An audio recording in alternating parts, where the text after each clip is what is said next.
Facial feminization surgeries are highly customizable surgeries which you can customize as per a patient's requirement.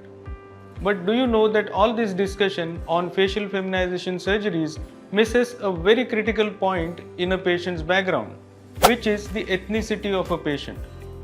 Doing facial feminization surgery for someone with an Asian background is not the same as doing facial feminization surgery for somebody who's a Caucasian or somebody who's an African American. So in this video, I am going to explain to you how we feminize the body for someone who's of an Asian ethnicity and for someone who's maybe a Caucasian or an African American. The techniques that we use to feminize the body is not the same, and we have to tweak the technique to match the requirements of these patients. Hello everyone, I am Dr. Parag Telang.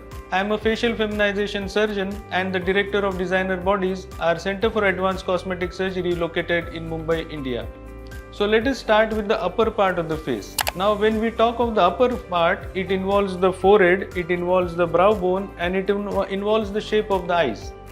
So in Asian patients, a lot of patients prefer what is called as the cat eye look, or they prefer to have a cant which is slanting, and that's something which is in vogue in these cultures. For some people who are from parts of Europe or who are Caucasians, they don't want to have that cat eye kind of an effect because it takes away their ethnicity. So when we work on the forehead and on the brow bone, we tend to give them just arched eyebrows. We don't really change the cant of the eye.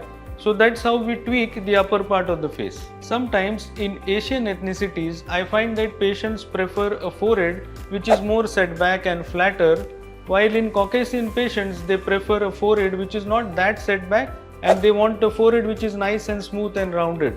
So this has all got to do with the ethnicity of the patient. When we discuss the middle part of the face, that includes the cheek and the nose. Now nose is the central feature of our face, and it has the potential to completely change the way we look. So I find that a lot of Caucasian females, they prefer to have noses which are slightly slopey and slightly upturned. There is also this trend of a Barbie nose which a lot of people ask for.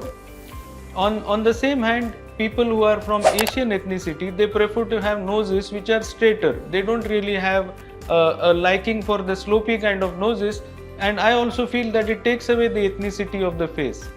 Similarly, for the cheek area, there are different shapes and there are different types of cheek implants which are available. So patients with Asian ethnicity, sometimes they prefer cheek implants which are more on the side because they like to have a contoured appearance on the cheek, while most of the Caucasians, they prefer implants which are submalar, or they give more augmentation in the central part of the cheek. So again, mid-face surgeries are highly customizable, and we have to take into account the ethnicity of the patient to give them a satisfactory outcome. For the lower part feminization, we offer our patients what is called as a V-line jaw shave and chin reduction.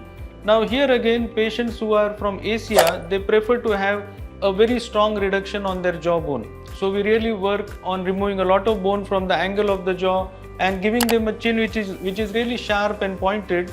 But at the same time, patients who are Caucasian, they don't want to have a very drastic change on their jawline, and therefore we sometimes do a more subtle kind of work on the jaw. For the chin reduction, we sometimes do a T osteotomy, which is very commonly done for Asian patients in order to reduce the width of the chin horizontally to give them a more sharper and pointed chin.